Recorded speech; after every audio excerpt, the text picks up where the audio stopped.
दोस्तों, क्या कभी आपको ऐसा लगा है कि कुछ लोग किसी भी माहौल में तुरंत घुल मिल जाते हैं और कुछ लोग चाहे कितनी भी कोशिश कर लें हमेशा अकेले रह जाते हैं? किसी का सिर्फ एक मुस्कुराना हमारे पूरे दिन को बदल सकता है और किसी के रूखे शब्द हमें घंटों तक परेशान कर सकते हैं। क्या आपको लगता है कि जिंदगी में सबसे बड़ी ताकत सिर्फ डिग्री, पैसा या टैलेंट नहीं, बल्कि लोगों के साथ जुड़ने की कला है? और यही है इस बुक का विषय, सोशल इंटेलिजेंस, जिसे लिखा है डैनियल गोलमैन ने। यह बुक हमें सिखाती है कि इंसानों के साथ हमारा रिश्ता ही हमारी जिंदगी की असली दिशा तय करता है। आप चाहे कितना भी पढ़े लिखे हों, कितने भी स्मार्ट हों, लेकिन अगर आप लोगों को समझ नहीं पाते, उनके दिल तक नहीं पहुंच पाते, तो सफलता आधी ही रह जाती है। स्कूल में जब हम छोटे थे तो याद है, वो एक टीचर जो हमें बहुत पसंद था, सिर्फ इसलिए नहीं कि वो पढ़ाता अच्छा था, बल्कि इसलिए कि वो हमें समझते थे। हमारे डर, हमारी उलझन, हमारी छोटी छोटी खुशियों को भी। इसी तरह ऑफिस में कोई ऐसा सहकर्मी जो हमें सपोर्ट करता है, सिर्फ हमारे काम के लिए नहीं, बल्कि हमें इंसान के तौर पर समझने के लिए। यही है सोशल इंटेलिजेंस, लोगों के साथ सही जुड़ाव बनाने की कला। डैनियल इस किताब में बताते हैं कि हमारा दिमाग कैसे रिश्तों से प्रभावित होता है, कैसे हमारी भावनाएं सिर्फ हमारी नहीं होती, बल्कि एक दूसरे में ट्रांसफर होती हैं। अगर आप खुश हैं तो आपके आसपास का माहौल भी रोशन हो जाता है, और अगर आप नकारात्मक हैं तो वो अंधेरा भी फैलता है। इसका मतलब हम सिर्फ अपनी जिंदगी के लिए नहीं, बल्कि दूसरों की जिंदगी के लिए भी जिम्मेदार हैं। अब सोचिए, अगर हम ये कला सीख लें कि सामने वाले के दिल को कैसे छूना है, कैसे उसे महसूस कराना है कि वो अहम है, तो हमारी पर्सनालिटी कितनी बदल जाएगी। इस किताब में ऐसे कई उदाहरण हैं जो बताते हैं कि एक छोटा सा व्यवहार, जैसे किसी को ध्यान से सुनना या उसकी खुशी में शामिल होना, कैसे रिश्तों को बदल देता है। तो अब सबसे जरूरी सवाल, ये सब आपको क्यों सीखना चाहिए? क्योंकि चाहे आपका सपना बिजनेस में आगे बढ़ना हो, करियर में ग्रोथ करनी हो, या बस एक खुशहाल परिवार बनाना हो, इन सब की जड़ है लोगों को सही तरीके से समझना और उनसे जुड़ना। और यही है सोशल इंटेलिजेंस का जादू। अब आने वाले चैप्टर्स में हम गहराई से समझेंगे कि सोशल इंटेलिजेंस के कौन कौन से पहलू आपकी जिंदगी को बदल सकते हैं। हम देखेंगे कि कैसे आप अपनी रोजमर्रा की बातचीत में छोटे छोटे बदलाव लाकर बड़े परिणाम हासिल कर सकते हैं। और हाँ, ये सिर्फ थ्योरी नहीं होगी, आपको असली, आसान और तुरंत इस्तेमाल होने वाले तरीके भी मिलेंगे। अगर आप सच में अपनी पर्सनालिटी को अगले लेवल पर ले जाना चाहते हैं तो इस किताब की पूरी ऑडियो बुक जरूर सुनिए। और अगर आपको ये ऑडियो बुक पसंद आई तो बुक लैंप हिंदी को सब्सक्राइब करें, लाइक करें और कमेंट में बताएं कि आप इस किताब से क्या सीखना चाहते हैं। आगे के चैप्टर्स और भी दिलचस्प होने वाले हैं, तो जुड़े रहिए। चैप्टर 1, द इमोशनल इकोनॉमी, भावनात्मक अर्थव्यवस्था। दोस्तों, अक्सर आपने देखा होगा, जब कोई आपसे मुस्कुराकर मिलता है तो आपके अंदर तुरंत एक हल्की सी खुशी फैल जाती है, और जब कोई बिना वजह गुस्से में बात करे तो आपकी ऊर्जा जैसे अचानक गिर जाती है। दोस्तों, ये सिर्फ इत्तेफाक नहीं है, बल्कि एक गहरी सच्चाई है। हमारी भावनाएं, हमारा मूड एक दूसरे से जुड़े होते हैं। डैनियल इस पहले चैप्टर में बताते हैं कि हमारी जिंदगी का असली लेन देन सिर्फ पैसे, सामान या कामकाज का नहीं, बल्कि भावनाओं का होता है। इसे वो कहते हैं इमोशनल इकोनॉमी। मतलब हर बातचीत में, हर रिश्ते में भावनाओं का आदान प्रदान करते रहते हैं। जैसे अगर आप ऑफिस में हैं और आपका बॉस सुबह आपको तारीफ करके दिन की शुरुआत करे तो आपका पूरा दिन पॉजिटिव जा सकता है। वहीं अगर वही बॉस बिना कारण डांट दे तो आपका दिमाग बार बार उसी बात पर अटक जाएगा और काम में मन नहीं लगेगा। यानी एक इंसान का मूड दूसरे इंसान की प्रोडक्टिविटी, आत्मविश्वास और यहाँ तक कि स्वास्थ्य तक को प्रभावित कर सकता है। अब सोचिए, अगर हम जानबूझकर दूसरों को पॉजिटिव एनर्जी दें, एक अच्छा शब्द, एक मुस्कान, थोड़ा ध्यान, तो हम उनकी जिंदगी पर कितना अच्छा असर डाल सकते हैं। ये कोई बड़ी ताकत नहीं है, बल्कि रोजमर्रा के छोटे छोटे व्यवहार हैं जो रिश्तों को मजबूत बनाते हैं और माहौल को बेहतर करते हैं। डैनियल कहते हैं कि हम सब एक दूसरे के मूड मैनेजर्स हैं, चाहे घर हो, दफ्तर हो या दोस्त। हमारा हर शब्द और हर इशारा दूसरे के दिमाग में केमिकल बदलाव लाता है। अगर आप प्यार, सहयोग और सम्मान देंगे तो सामने वाले का दिमाग ऑक्सीटोसिन जैसे फील गुड हार्मोन रिलीज करेगा, और अगर आप नकारात्मक होंगे तो कोर्टिसोल जैसे स्ट्रेस हार्मोन फैलेंगे। इसका मतलब हमारी जिम्मेदारी सिर्फ अपने मूड की नहीं है, बल्कि उन लोगों की भी है जो हमारे आसपास हैं। और यही असली इमोशनल इकोनॉमी है, एक ऐसी अर्थव्यवस्था जिसमें करेंसी है हमारी भावनाएं और बैंक है हमारा दिल। अब इस किताब के अगले हिस्सों में हम जानेंगे कि कैसे हम इस इमोशनल इकोनॉमी को समझकर अपनी पर्सनालिटी को और रिश्तों को मजबूत बना सकते हैं। तो अगर आप चाहते हैं कि ये पॉजिटिव करेंसी हमेशा आपके पास बनी रहे, तो इस ऑडियो बुक को आखिर तक सुनना मत भूलिए, क्योंकि अगला चैप्टर और भी दिलचस्प होने वाला है। Chapter 2, neural wifi. दोस्तों, क्या आपने कभी महसूस किया है कि बिना कुछ कहे भी आप किसी के मूड को समझ जाते हैं? जैसे कोई दोस्त दूर से ही आ रहा हो और आप देख लें कि आज वो खुश है या उदास, या फिर कभी किसी भीड़ में अचानक आपको ऐसा लगे कि कोई आपको देख रहा है और मुड़कर देखें तो सच में नजरें आप पर टिकी हों। डैनियल इस चैप्टर में बताते हैं कि ये कोई जादू नहीं, बल्कि हमारे दिमाग का न्यूरल वाईफाई है। हम सबके दिमाग के अंदर एक अदृश्य नेटवर्क है जो बिना शब्दों के, बिना तारों के एक दूसरे से जुड़ सकता है। सोचिए, जैसे मोबाइल फोन वाईफाई से कनेक्ट होता है और डाटा भेजता लेता है, वैसे ही हमारा दिमाग भी दूसरों के दिमाग से डेटा लेता है। लेकिन ये डेटा है भावनाओं, इरादों और एनर्जी का है। जब आप किसी के साथ बैठते हैं तो आपके दिमाग में उनके चेहरे के भाव, आवाज का टोन और शरीर की भाषा के आधार पर तुरंत सिग्नल पहुंच जाते हैं। ये न्यूरल वाईफाई हमें सिर्फ मूड नहीं बताता, बल्कि हमारे खुद के दिमाग को भी बदल देता है। अगर आप पॉजिटिव, हंसते खेलते लोगों के साथ रहेंगे तो आपका दिमाग भी उसी फ्रीक्वेंसी पर ट्यून हो जाएगा, और अगर आप लगातार नकारात्मक, गुस्सैल लोगों के बीच रहेंगे तो आपका न्यूरल वाईफाई उनके स्ट्रेस सिग्नल पकड़ लेगा और आप भी बेचैन और चिड़चिड़े हो जाएंगे। डैनियल एक दिलचस्प बात कहते हैं कि हम सब एक दूसरे के दिमाग को रिप्रोग्राम कर सकते हैं।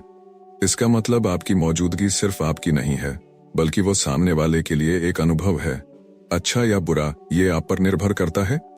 अब सोचिए, अगर हम इस न्यूरल वाईफाई का सही इस्तेमाल सीख लें, जैसे किसी मीटिंग में जाते समय पॉजिटिव माइंडसेट ले जाएं, या परिवार में मुश्किल वक्त में भी उम्मीद और भरोसा फैलाएं, तो हम न सिर्फ अपना बल्कि दूसरों का भी मानसिक माहौल बदल सकते हैं। इस चैप्टर का सबसे बड़ा सबक यही है, हमारे दिमाग के पास एक अदृश्य कनेक्शन है जिसे हमें समझदारी से इस्तेमाल करना चाहिए, क्योंकि जितनी अच्छी सिग्नल क्वालिटी होगी उतना ही बेहतर होगा हमारा रिश्ता, हमारा काम और हमारी जिंदगी। अब अगले चैप्टर में हम जानेंगे कि ये कनेक्शन हमेशा पॉजिटिव नहीं होता। कभी कभी ये हमें ऐसे रास्ते पर भी ले जाता है जो हमारे दिमाग को नुकसान पहुंचा सकता है, और यहीं से शुरू होती है लो रोड और हाई रोड की कहानी। दोस्तों, अगर आपको ये ऑडियो बुक का ये हिस्सा अच्छा लगा तो बुक लैंप हिंदी को सब्सक्राइब करें, लाइक करें और कमेंट में लिखें कि अब तक का कौन सा पहलू आपको सबसे दिलचस्प लगा। Chapter 3, the low road and high road, दिमाग के दो रास्ते। दोस्तों, क्या आपने कभी गौर किया है कि कई बार हम बिना सोचे समझे तुरंत प्रतिक्रिया दे देते हैं? जैसे किसी ने कुछ कहा और हम गुस्से में पलटकर बोल देते हैं या अचानक डरकर भाग जाते हैं। लेकिन कभी कभी वही हालात होते हैं और हम शांति से सोचकर, ठहर कर जवाब देते हैं। आखिर ये फर्क क्यों आता है? यही है लो रोड और हाई रोड का खेल। डैनियल गोलमैन बताते हैं कि हमारे दिमाग में दो तरह की सड़कें होती हैं जिन पर चलकर हम लोगों और हालातों पर प्रतिक्रिया देते हैं, और इन्हें कहते हैं लो रोड और हाई रोड। एक लो रोड सीधी और तेज सड़क है। जब कोई घटना होती है, हमारा दिमाग बिना सोचे समझे तुरंत रिएक्ट कर देता है। इसमें दिमाग का एमिगडाला हिस्सा काम करता है, जो डर, गुस्सा और भावनाओं को संभालता है। यही वजह है कि हम अचानक गुस्से में चिल्ला देते हैं, डर कर भाग जाते हैं या खुशी में उछल पड़ते हैं। ये बहुत तेज है, लेकिन इसमें सोच विचार नहीं होता। 2 हाई रोड, मतलब सोच समझ कर लिया गया रास्ता। हाई रोड थोड़ा लंबा और धीमा है। यहाँ हमारा प्रीफ्रंटल कॉर्टेक्स यानी दिमाग का सोचने वाला हिस्सा काम करता है। इसमें हम पहले सोचते हैं, फिर रिएक्ट करते हैं। जैसे अगर कोई हमें बुरा कहे तो तुरंत पलटकर बोलने के बजाय हम रुकते हैं, सोचते हैं और फिर शांत होकर जवाब देते हैं। ये हमें बेहतर रिश्ते बनाने और समझदारी से फैसले लेने में मदद करता है। डैनियल गोलमैन कहते हैं कि हमारी सोशल इंटेलिजेंस यानी सामाजिक बुद्धिमत्ता इसी पर निर्भर करती है कि हम कौन सा रास्ता चुनते हैं। अगर हम हमेशा लो रोड पर चलते हैं तो हम जल्दी गुस्सा, तनाव और रिश्तों की समस्याओं में फंसते हैं। लेकिन अगर हम हाई रोड चुनते हैं तो हम लोगों को बेहतर समझ पाते हैं, रिश्ते अच्छे बनते हैं और जीवन में सफलता मिलती है। असली बुद्धिमानी यही है कि जब हालात कठिन हों तो लो रोड के बजाय हाई रोड अपनाया जाए। मान लीजिए ऑफिस में आपका बॉस आपको सबके सामने डांट देता है। अगर आप लो रोड पर जाते हैं तो आप तुरंत गुस्से में पलटकर जवाब देंगे और रिश्ता बिगड़ जाएगा। अगर आप हाई रोड चुनते हैं तो आप चुप रहेंगे, सोचेंगे और बाद में अकेले में बात करेंगे। नतीजा, रिश्ते भी बचे रहेंगे और आपका सम्मान भी। इंसान की असली सोशल इंटेलिजेंस यही है कि वह जाने कि कब किस रास्ते पर चलना है। सफल और खुश लोग वही होते हैं जो ज्यादातर हालातों में हाई रोड चुनते हैं। दोस्तों, आप लो रोड को चुनने वाले हैं या हाई रोड को कमेंट में जरूर बताएं। Chapter 4, an instinct for altruism, परोपकार की सहज प्रवृत्ति। दोस्तों, सोचिए, आप सड़क पर चल रहे हैं और अचानक कोई बुजुर्ग गिर जाता है। क्या आप बिना सोचे समझे उसकी मदद करने के लिए दौड़ पड़ेंगे? अधिकतर लोग कहेंगे हाँ बिल्कुल, क्योंकि हमारे अंदर एक प्राकृतिक प्रवृत्ति होती है दूसरों के लिए अच्छा करने की। इसे कहते हैं अल्ट्रुइज्म, परोपकार की सहज प्रवृत्ति। डैनियल गोलमैन बताते हैं कि मदद करना केवल नैतिक शिक्षा नहीं है, बल्कि यह हमारी जीव विज्ञान और दिमाग की संरचना का हिस्सा है। वैज्ञानिक रिसर्च कहती है कि जब हम किसी और की मदद करते हैं तो हमारे दिमाग में फील गुड केमिकल्स रिलीज होते हैं। यानी मदद करना सिर्फ सामने वाले के लिए नहीं, बल्कि हमारे लिए भी खुशी और संतोष का कारण बनता है। इसका मतलब यह है कि हम सबके भीतर एक नेचुरल वायरिंग है जो हमें जोड़ती है और हमें कहती है दूसरों की परवाह करो, क्योंकि उनकी भलाई तुम्हारी भलाई से जुड़ी है। अब सवाल उठता है कि यह परोपकार शुरू कहां से होता है? इसका उत्तर है एम्पैथी, सहानुभूति। जब हम किसी और का दर्द महसूस कर पाते हैं तभी हम उसकी मदद करने के लिए प्रेरित होते हैं। उदाहरण के लिए, अगर कोई बच्चा रो रहा हो तो हमारा दिल अपने आप पिघल जाता है। अगर कोई गरीब भूखा दिख जाए तो हमें उसके लिए खाना खरीदने का मन करता है। अगर किसी दोस्त का मन उदास हो तो हम बिना कहे उसे संभालना चाहते हैं। यानी परोपकार की जड़ है दूसरे की स्थिति को अपने दिल में महसूस करना। मानव सभ्यता के शुरुआती दिनों में जब इंसान छोटे छोटे समूहों में रहते थे, तब जीवित रहना अकेले संभव नहीं था।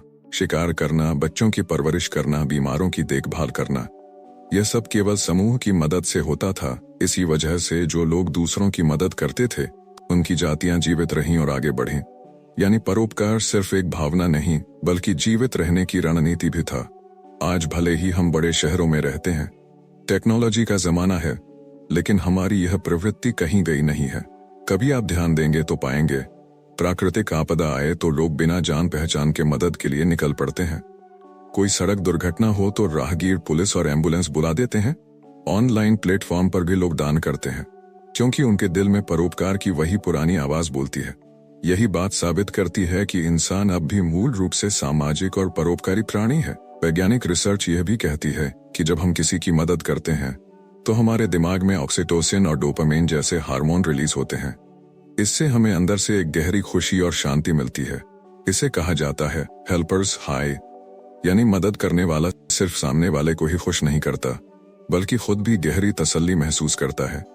यही वजह है कि कई लोग कहते हैं खुशी बांटने से बढ़ती है।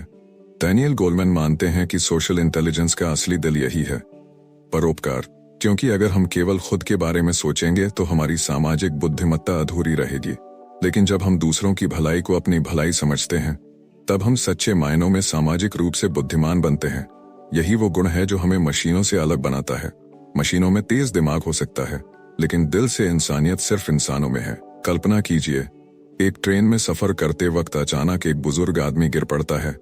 लोगों के पास दो रास्ते होते हैं, अनदेखा कर दें और अपने काम में लगे रहें, या फिर दौड़कर उसकी मदद करें। ज्यादातर लोग दूसरे विकल्प को चुनते हैं, क्योंकि अंदर से हमारी आत्मा हमें कहती है मदद करो, यही सही है। और सच कहिए, मदद करने के बाद हमें भी एक अजीब सी शांति और गर्व का एहसास होता है। आखिरकार सफलता सिर्फ इस बात से नहीं मापी जाती कि हमने कितना पाया, बल्कि इससे भी कि हमने कितनों को दिया।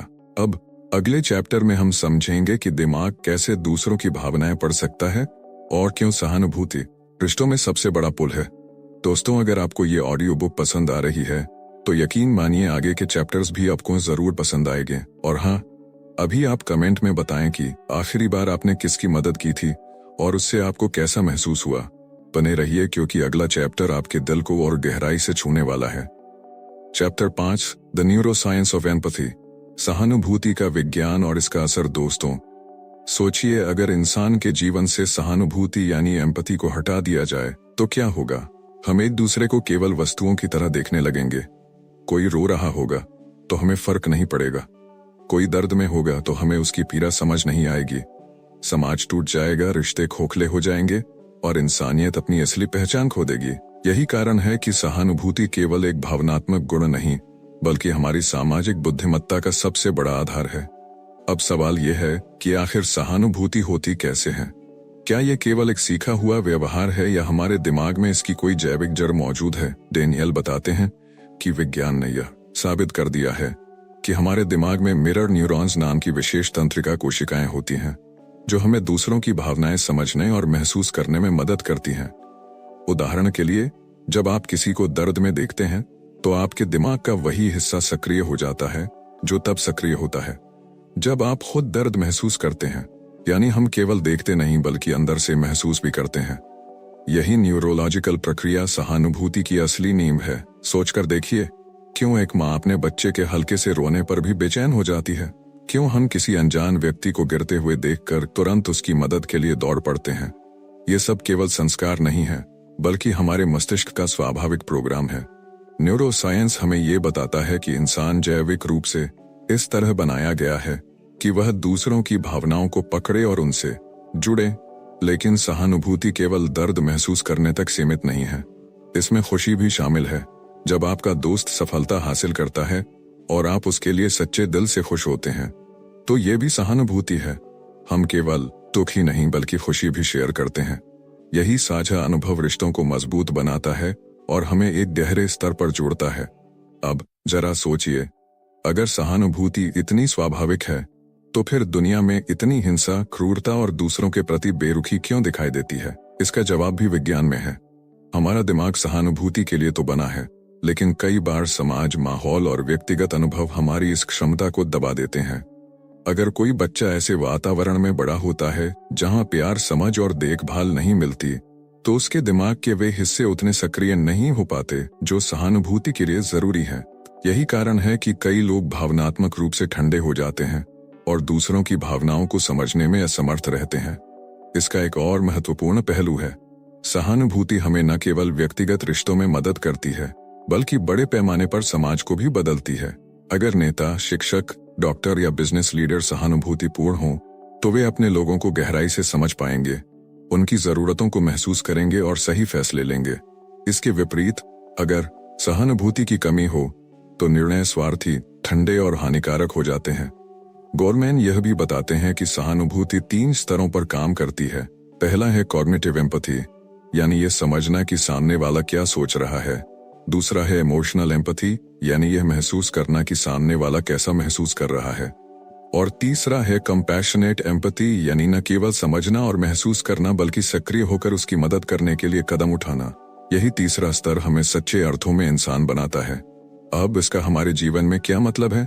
बहुत सी बार हम सोचते हैं कि सफलता केवल बुद्धिमानी, डिग्री या स्किल्स से मिलती है, लेकिन सच्चाई यह है कि अगर हम दूसरों की भावनाओं को नहीं समझ पाए तो हमारी बुद्धिमानी अधूरी रह जाएगी। चाहे नौकरी हो, बिजनेस हो या रिश्ते, हर जगह सहानुभूति ही हमें असली लीडर बनाती है। तो दोस्तों, इस अध्याय से हमें यही सीख मिलती है कि सहानुभूति कोई अतिरिक्त गुण नहीं है, ये हमारी जिंदगी का अनिवार्य हिस्सा है। अगर हम इसे मजबूत करेंगे तो न केवल अपने रिश्तों को बल्कि पूरे समाज को बेहतर बना पाएंगे। याद रखिए, दिमाग में छिपे ये छोटे छोटे मिरर न्यूरॉन्स ही असल में हमें इंसान बनाते हैं।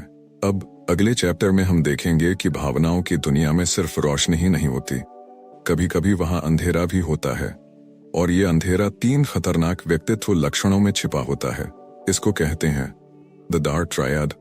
दोस्तों, अब बढ़ते हैं अगले चैप्टर की और जो आपके सोचने के तरीके को बिल्कुल बदल देगा। चैप्टर 6, द डार्क ट्रायड, नकारात्मक व्यक्तित्व के 3 खतरनाक पहलू। दोस्तों, सोचिए, अगर आप किसी ऐसे इंसान से मिलें जो सामने से बहुत मीठा बोलता है लेकिन अंदर ही अंदर आपके खिलाफ चालें चल रहा है, या कोई ऐसा लीडर जो सिर्फ अपने फायदे के लिए दूसरों की भावनाओं का इस्तेमाल करता है, या कोई ऐसा शख्स जिसे दूसरों के दर्द या खुशी से कोई फर्क ही नहीं पड़ता। डैनियल गोलमैन इस चैप्टर में बताते हैं कि मनोविज्ञान में ऐसे खतरनाक व्यक्तित्व को द डार्क ट्रायड कहा जाता है, और इसके 3 पहलू हैं, नार्सिसिज्म, मैकियावेलियनिज्म और साइकोपैथी। पहला, नार्सिसिज्म यानी आत्ममोह। ऐसे लोग खुद को सबसे बड़ा, सबसे खास मानते हैं। उन्हें लगता है कि दुनिया सिर्फ उनके इर्द गिर्द घूमनी चाहिए। वो हमेशा चाहते हैं कि सब उनकी तारीफ करें, उनकी बातें सुनें और उन्हें ही सबसे ज्यादा अहमियत दें। अगर कभी उन्हें वो ध्यान या मान्यता नहीं मिलती तो उनका मूड तुरंत खराब हो जाता है। ऐसे लोग दूसरों की भावनाओं को नजरअंदाज करते हैं। अगर कोई और दुखी है या मदद चाहता है तो इन्हें उसकी तकलीफ का एहसास नहीं होता, और अगर ये कभी मदद करते भी हैं तो अक्सर उसका कारण दूसरों की भलाई नहीं होता, बल्कि अपनी इमेज चमकाना होता है। यानी वो चाहते हैं कि लोग कहें, वाह कितना अच्छा इंसान है। नार्सिसिस्ट लोग रिश्तों में भी अपनी शर्तें थोपते हैं। वो चाहते हैं कि साथी, दोस्त या परिवार हमेशा उनकी चाहत के हिसाब से चले। अगर कोई उनसे असहमति जताता है तो उन्हें गुस्सा आ जाता है या वो उस व्यक्ति को नजरअंदाज कर देते हैं। समस्या यह है कि ऐसे लोग धीरे धीरे अपने आसपास एक दीवार खड़ी कर लेते हैं। शुरू में उनकी आत्मविश्वास भरी छवि आकर्षक लगती है, लेकिन धीरे धीरे लोग समझ जाते हैं कि वो सिर्फ खुद तक सीमित है। नतीजा यह होता है कि रिश्ते कमजोर हो जाते हैं और लोग उनसे दूरी बनाने लगते हैं। लेकिन याद रखिए, नार्सिसिज्म हमेशा बुरा नहीं होता। थोड़ा सा आत्मविश्वास, खुद की काबिलियत पर गर्व और अपनी पहचान पर भरोसा जरूरी है। यह हमें आगे बढ़ने और लक्ष्य पाने की ताकत देता है। लेकिन जब यह खुद से प्यार एक हद से ज्यादा बढ़ जाता है और दूसरों के लिए जगह ही नहीं छोड़ता, तभी यह खतरनाक बन जाता है। इसलिए असली समझदारी इसी में है कि इंसान संतुलन बनाए, खुद से प्यार भी करे, लेकिन दूसरों की भावनाओं और जरूरतों को भी सम्मान दे।